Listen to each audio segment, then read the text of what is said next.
Ya, bismillahirrahmanirrahim. Assalamualaikum warahmatullahi wabarakatuh. Yang kami hormati Bapak Ahmad Anwardani, SSOSI MSOSI, selaku dosen pembimbing mata kuliah Sejarah Dakwah. Dan yang kami sayangi, teman-teman kelas 1 DPKI yang insya Allah dirahmati oleh Allah. Pertama-tama, marilah kita panjatkan puji syukur terhadap kehadirat Allah Subhanahu wa Ta'ala, karena atas limpahan karunia-Nya kita masih dapat bertemu meskipun secara virtual. Tak lupa sholawat dan salam kita aturkan kepada Baginda Muhammad Shallallahu Alaihi Wasallam yang telah membawa kita dari zaman jahiliyah menuju zaman yang terang benderang seperti saat ini. Saya selaku perwakilan kelompok 1 akan mempresentasikan tentang sejarah dakwah di Amerika dan Kanada. Sebelumnya, izinkan saya memperkenalkan anggota kelompok kami. Yang pertama, Retno Wulandari. Yang kedua, Muhammad Arif Nur Ihsanuddin. Yang ketiga, Anissa Hirbasaidah. Dan yang terakhir, Hasna Nur Ardian.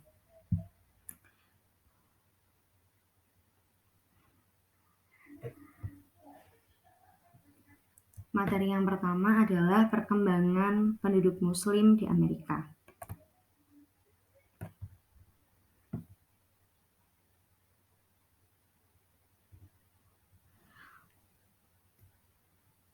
Amerika merupakan tempat pertumbuhan dan perkembangan Islam yang sangat kompleks. Ada beberapa komunitas Muslim di Amerika yang mengembangkan Islam di Amerika. Komunitas itu adalah komunitas Muslim imigran, komunitas Muslim keturunan Afro-Amerika, dan komunitas orang Amerika kulit putih. Komunitas Muslim imigran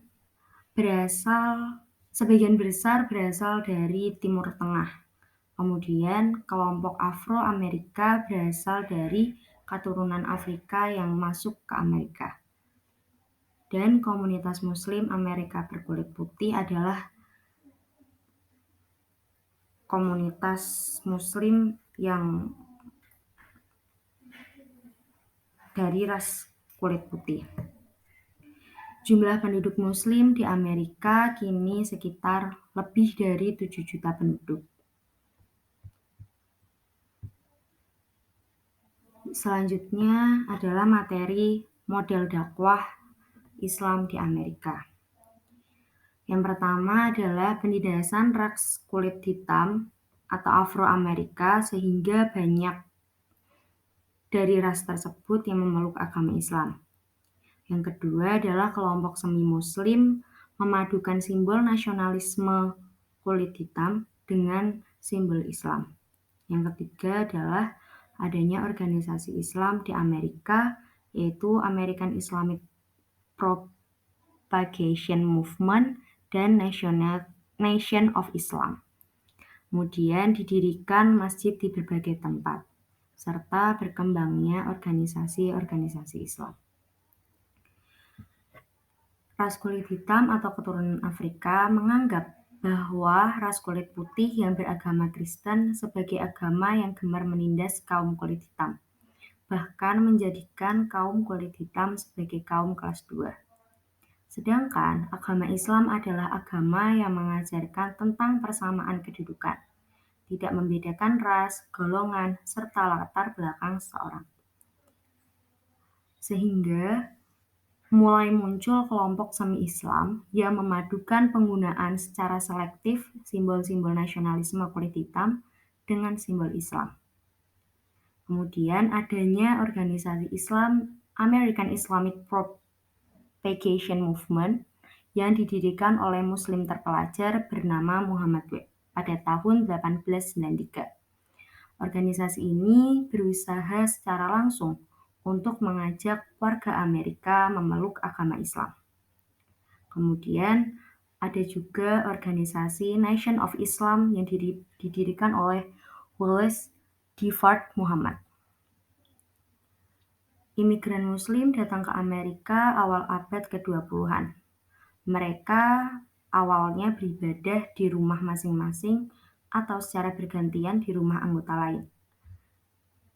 Karena banyaknya Muslim yang datang ke Amerika, mulailah dibangun Islamic Center di berbagai tempat seperti di New York, Massachusetts, dan Barat Tengah. Kemudian seiring berjalannya waktu, mulai banyak bangunan masjid di Amerika seperti di New York dan California. Saat ini sudah terdapat sekitar 4.000 masjid. Selain masjid, juga mulai berkembang organisasi-organisasi Islam di Amerika. Materi yang selanjutnya adalah isu dakwah yang berkembang di Amerika. Banyak masyarakat yang mulai memeluk ajaran Islam setelah terjadinya tragedi WTC 11 September 2001. Di Amerika, banyak orang yang berpendidikan tertarik untuk masuk ke ajaran Islam setelah terjadinya peristiwa serangan WTC 11 September 2001. Peristiwa ini bukanlah membuat stigma negatif, akan tetapi banyak masyarakat yang tertarik untuk mempelajari Islam. Bukan hanya tertarik untuk mempelajari, akan tetapi mereka kemudian juga masuk ke ajaran Islam.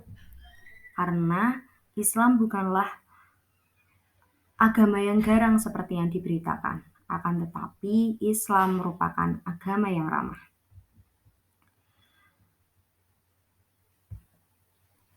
Materi yang selanjutnya adalah perkembangan Muslim di Kanada. Yang pertama, penduduk Muslim di Kanada berasal dari imigran Turki, yang awalnya minoritas, akan tetapi menjadi agama pemeluk terbesar kedua di Kanada. Berawal dari Turki yang berasal dari kekuasaan Turki Utsmani atau Suriah Raya. Awalnya, agama Islam merupakan agama yang minoritas. Akan tetapi, seiring berjalannya waktu, Islam menjadi agama dengan pemeluk terbanyak kedua di Kanada. Agama Islam di Kanada didominasi oleh kelompok Sunni sebagai kelompok mayoritas Muslim. Dibanding negara di benua Amerika lainnya, Kanada jauh lebih ramah terhadap Muslim dibanding negara lainnya. Karena tingginya toleran, angka kekerasan bermotif agama dan ras masih bisa diminimalisir. Selanjutnya adalah model dakwah di Kanada. Yang pertama, organisasi keagamaan dan sosial. Kemudian terdapat Dewan Komunitas Muslim di Kanada. Adanya kelompok tarekat dan kelompok Muslim lainnya. Serta adanya masjid sebagai pusat penyebaran Islam.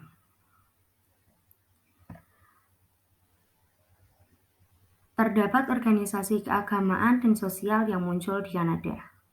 Di tingkat nasional terdapat Dewan Muslim di Kanada atau CMCC. Terdapat kelompok tarekat Naqsabandiyah Montreal, kelompok Sunni, kelompok Syiah, dan kelompok Muslim lainnya. Dibangunnya masjid di Kanada. Masjid yang pertama dibangun di Kanada adalah Masjid Jami 56 House of Toronto di Kanada sendiri. Dan yang terakhir adalah isu dakwah di Kanada.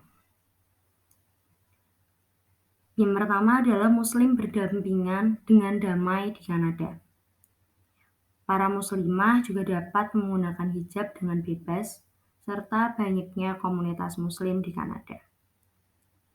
Demikian yang dapat kami sampaikan. Apabila ada pertanyaan, bisa langsung ditanyakan melalui forum Disikulon. Kurang lebihnya kami mohon maaf. Terima kasih atas perhatiannya. Wassalamualaikum warahmatullahi wabarakatuh.